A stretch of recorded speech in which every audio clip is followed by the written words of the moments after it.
Well, I don't think we're going to necessarily ask for a declaration of war. I think we're just going to kill people that are bringing drugs into our country. Okay? We're going to kill them. You know, they're going to be like dead. Chicago's biggest cartel raid in years was meant to shatter the Sinaloa and CJNG cartels. But officers uncovered something far more disturbing than money, drugs, and weapons. It was those who were arrested which changed everything. We will treat you like we have treated Al-Qaeda. We will find you, we will map your networks, we will hunt you down, and we will kill you. It all started with a promise broadcast from the highest office in the country. When President Trump assumed office in January 2025, he warned everyone that he would do everything in his power to stop the flood of drugs into American neighborhoods. In the months that followed, that warning transformed into something far more forceful than anyone expected. On the 29th of October 2025, while the country slept unaware of what was coming, federal command posts lit up. Helicopters powered up, tactical vans rolled out, and phones buzzed across DEA, FBI, and Homeland Security with a single order: go. What followed next has been described as the most tightly coordinated federal strike against the Sinaloa and CJNG cartels in the history of America. Agents moved in sync across 22 regions, each team striking its target within minutes of the others, giving their targets no time to react.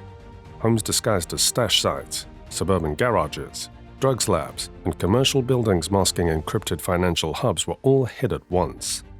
The raids were coordinated with utmost precision, without information leaks and compared to military operations. It was called the Surge. By the end of the coordinated operation, the numbers of arrests were a staggering amount of 5,000 suspects.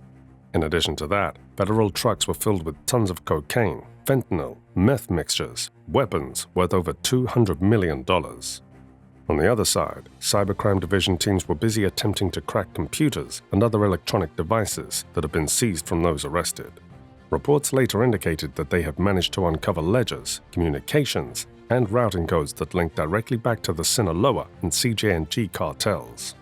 Yet in all these cases, one city kept appearing repeatedly in the seized intelligence: Chicago.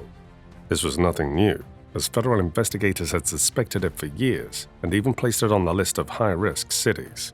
However, they had not managed to obtain critical data or evidence that would turn their hypothesis into a fact.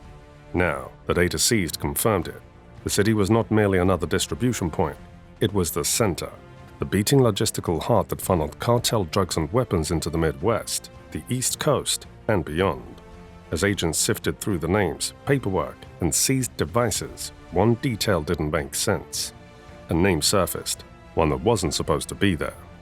At first, investigators thought it was a mistake. Then another name appeared, and another. It became clear that this case was about to turn far darker than anyone expected. At first, the team dismissed it as just one dirty federal agent. However, as the processing continues, more names crop up, and at the end, hundreds of sheriffs, border inspectors, and even federal agents are among the 5,000 arrested in the raid. These are individuals who sworn to protect American neighborhoods while wearing badges, had been stained by corruption. The cartels had successfully infiltrated the American system and were already rooted inside it. This was no longer a war on drugs and illicit goods. It had morphed into a war against the institution themselves. If you want to see how deep the corruption goes, make sure you hit the subscribe button, because what comes next is even more shocking. This level of corruption wasn't random, it was strategic. It revealed how far drug trafficking cartels had evolved from street gangs into highly efficient criminal networks. They were using officials and trusted American institutions to run these enterprises. It emerged that they now even had boardrooms filled with accountants and financial experts that gave guidelines on how to launder money obtained from drugs trafficking. In addition to that, they had labs run by expert chemists and logistics teams that coordinated global shipments. In turn, millions of dollars funnels through shell companies, cryptocurrency exchanges, real estate, nightclubs. Even more shocking is the fact that they had structured their own paramilitary-style enforcement squads, tasked with exerting their own private control. All of these were largely under the control of the federal officials that had just been arrested. But their sophistication didn't end at America's borders. The corrupted officials were the missing link in an international supply chain for safe passage stretching from precursor chemicals from China and India to drug labs in Mexico and back into the US. The labs in Mexico were able to produce millions of lethal doses, enough to kill complete neighborhoods.